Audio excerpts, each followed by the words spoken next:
Dear student, welcome to all. जैसा कि आप जानते हैं कि हम लोग फर्स्ट यूनिट पूरा चारों चैप्टर का अध्ययन कर लिया है, जिसमें हमने जीवों में जनन, वन पुष्पी पौधों में जनन, मानव में जनन और जनन और स्वास्थ्य चारों वीडियो चारों चैप्टर के क्रमिक रूप से एक एक वीडियो करके हमने पढ़ लिया है। कुछ वीडियो किसी कारण से मिस हो गए हैं जो आपको दिखाई नहीं पड़ रहे हैं। यहाँ से आपके सारे वीडियो जो आपको दिखाई पड़ेंगे, बहुत जल्द ही आपकी वीडियो क्लास भी स्टार्ट कर दी जाएगी, जिसे आप देख सकते हैं। यह एनसीईआरटी बुक की क्लास है जो आप देख सकते हैं। जैसे ही आपके 10-12 नवंबर से आपकी क्लासेस स्टार्ट की जाएंगी, जो एक क्रैश कोर्स के रूप में आगे बढ़ाया जाएगा। आप जानते हैं कि आपके लगभग 4 से 5 चैप्टर कट चुके हैं, तो 11 चैप्टर हैं आपके 2 महीने 2.5 महीने में ख़त्म हो जाएंगे। आप निश्चिंत होकर के सिर्फ एनसीईआरटी का अध्ययन करते रहें। उसके बाद वीडियो क्लास भी आपकी बहुत तेज़ी के साथ विथ नोट्स आपका पूरा हो जाएगा, जहां से आपको तब पढ़ने में कोई दिक्कत नहीं होगी। साथ में अलग अलग प्रैक्टिस पेपर को भी हम लोग कर लेंगे, चाहे वो अरिहंत का हो, चाहे वो क्या कहते हैं काका का हो, चाहे वो आपका किसका हो, ये विद्या का हो, किसी भी पब्लिकेशन का हो, उसे हम लोग एक एक करके आए हुए सभी अनसॉल्व क्वेश्चन को सॉल्व कर लेंगे और उसके बारे में अध्ययन कर लेंगे। यानी पूर्णतः हम अपनी तैयारी को प्रगति दे देंगे। बस आपसे एक रिक्वेस्ट है कि अपने दोस्तों तक ये वीडियो पहुंचाइए और उनसे कहिए कि चैनल को सब्सक्राइब करें। जितना ज़्यादा लोग होंगे पढ़ने में उतना आसानी होगी। तो आज हम लोग थोड़ा सा चर्चा करेंगे। यहाँ पे हमको पढ़ना क्या है। ये इकाई 7 है। जैसा कि आप जानते हैं 5 इकाई तक आपके क्लास 11th में था। छठी इकाई आपके क्लास 12th की पहली इकाई हम लोग पूरी पढ़ चुके हैं यूनिट। ये दूसरी यूनिट है क्लास 12th की, और जिसे हम लोग पढ़ने जा रहे हैं। इसमें अध्याय आपके 5, 6 और 7 हैं। तो 5 और 6 तो आपको पढ़ने हैं, लेकिन अध्याय 7 आपके कोर्स से निकाल दिया गया है। ठीक है, तो हम पहले 2 को पढ़ेंगे, फिर उसके बाद 7 को बाद में कभी पढ़ेंगे, जब नीट उट का बैच पढ़ेंगे तब पढ़ेंगे।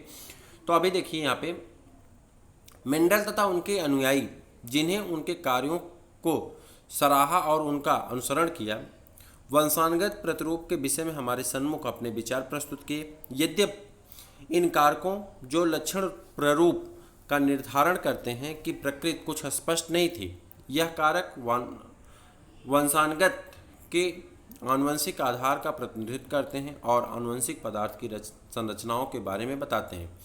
हम समजीनी और समलैक्षणिक के संरचनात्मक आधार का रूपांतरण करते हैं तथा यह सभी आगामी शताब्दी के लिए जीव विज्ञान के आकर्षक बिंदु बन चुके हैं। जीव विज्ञान के संपूर्ण ढांचे का विकास वाटसन, क्रिक, नीरेनबर्ग, खुराना, कोर्नबर्ग, पिता एवं पुत्र नीरेनबर्ग और यहाँ पे कोर्नबर्ग, वेंजर, मैनड, ब्रिनट आदि ने विशेष सहयोग का मिलाजुला परिणाम है। इसी समस्या के समांतर एक अन्य समस्या पर भी कार्य हुआ है। यह विकास की क्रियाविधि है।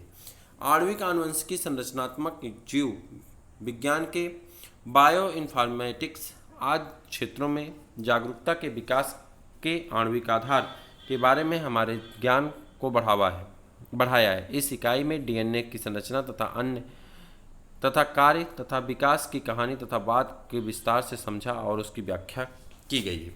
ठीक, अब चलिए हमको चैप्टर की तरफ बढ़ते हैं और चैप्टर पे देखते हैं क्या क्या दिया गया है। यहाँ पे एक एक करके पढ़ते हैं। सबसे पहले यहाँ पे अगर हम थोड़ा वाटसन के बारे में पढ़ लें।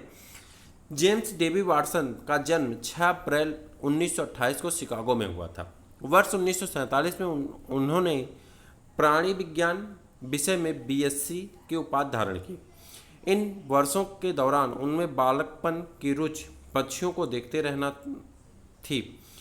इसी रुचि से इन्हें आनुवंशिकी के बारे में ज्ञान प्राप्त करने की प्रबल इच्छा जागृत कर दी। यह तभी संभव हो सका जब इन्हें ब्लूमिंगटन में इंडियाना विश्वविद्यालय में प्राणी विज्ञान में स्नातक अध्ययन के लिए फेलोशिप दी। इसी विश्वविद्यालय से ही इन्हें जीवाणुभोजी बहुगुणन का कठोर एक्सरे का प्रभाव पर कार्य करने के फलस्वरूप प्राणी विज्ञान में पीएचडी की उपाधि प्रदान की गई। वह क्रिक से मिले तथा डीएनए संरचना की गुत्थी को सुलझाने में सर्वप्रथम दोनों की जो समान रुचियां थीं उन्हें खोज निकाला। इनका पहला गंभीर प्रयास असंतोषजनक सिद्ध हुआ। इनका दूसरा प्रयास प्रायोगिक प्रमाणों पर अधिक आधारित था तथा न्यूक्लिक एसिड साहित्य का भली प्रकार से सम्मान प्राप्त हुआ। फलस्वरूप मार्च 1953 को पूरक डबल हेलिक्स संरूपण का प्रस्ताव सामने आया। फ्रांसिस हैरी काम्पटन का जन्म इंग्लैंड के नॉर्थ एम्प्टन में 8 जून 1916 में हुआ था। इन्होंने लंदन के यूनिवर्सिटी कॉलेज में भौतिकी का अध्ययन किया और वर्ष 1937 में BSc की उपाधि धारण की। वर्ष 1964 में इन्होंने PhD का कार्य समाप्त किया। इनकी थीसिस का शीर्षक 66 पॉलीपेप्टाइड और प्रोटीन पर एक्सरे विवर्तन था। क्रिक्स के जीवन काल में यदि किसी प्रकार का क्रांतिक प्रभाव उन पर पड़ा तो वह JD वाटसन से उनकी मित्रता का था।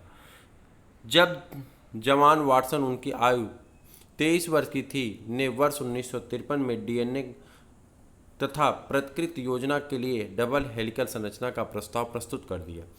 क्रिक को वर्ष 1959 में FRS से सुशोभित किया गया। वाटसन तथा क्रिक के सम्मान में 1959 में मैसाचुसेट्स जनरल हॉस्पिटल का जॉन कॉलिंग वैरेन पुरस्कार तथा वर्ष 1960 का लेस्कर पुरस्कार और 1962 का अनुसंधान कॉरपोरेशन पुरस्कार भी शामिल है। अब देखिए, ये सब चीज़ें तो उनके वैज्ञानिकों के बारे में है। यहाँ पे हम लोग थोड़ा सा वंशानुगत तथा विविधता के बारे में पढ़ेंगे कि सिद्धांत में क्या क्या है। यहाँ पर अगर हम ध्यान दें, मेंडल के वंशानुगत के नियम के बारे में पढ़ेंगे, एक जीन की वंशानुगत पढ़ेंगे, 2 जीन की वंशानुगत पढ़ेंगे, लिंग निर्धारण पढ़ेंगे, ठीक है, उत्परिवर्तन म्यूटेशन पढ़ेंगे और आनुवंशिक विकार पढ़ेंगे। यानी 1 2 3 4 5 6 7 यानी 10 क्लास में यह चैप्टर आपका पूरा होने वाला है। ठीक है, अब चलिए स्टार्ट करते हैं टॉपिक को, गौर से सुनिएगा। ठीक, क्या आपने कभी यह सोचा कि हाथी हमेशा शिशु हाथी को ही जन्म देता है, किसी अन्य जानवर को क्यों नहीं? या आम के बीज से आम का पौधा ही उगता है, कोई अन्य पौधा क्यों नहीं? कभी आपने सोचा? नहीं सोचा तो अब सोचिए। माना कि संतत अपने जनकों से मिलती जुलती है, पर क्या वह उनसे बिल्कुल भी अभिन्न होती है या उनके लक्षणों के कुछ भिन्नता दिखती है? क्या तुमने कभी आश्चर्य किया कि सहोदर कभी एक जैसे दिखते हैं या फिर कभी अलग अलग क्यों दिखते हैं? जीव विज्ञान की, सहोदर मतलब जानते हैं ना, सगे भाई बहन। जीव विज्ञान की एक शाखा आनुवंशिक विज्ञान ऐसे तथा इनसे संबंधित अनेक प्रश्नों पर विचार करती है। इस शाखा में वंशानुगत और विविधता दोनों का अध्ययन होता है।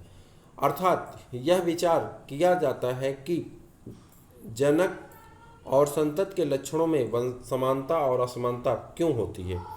वंशानुगत आनुवंशिकी का आधार है। वंशानुगत वह प्रक्रम है जिससे लक्षण जनक के संतत से जाते हैं, जनक से संतत में जाते हैं, तथा विविधता जनक और संतत के लक्षणों की असमानता की अवस्था है। मानव में 8000 से 10,000 वर्ष ईसा पूर्व यह ज्ञान हो चुका था कि विविधता का कारण लैंगिक जनन की प्रक्रिया में छुपा हुआ है।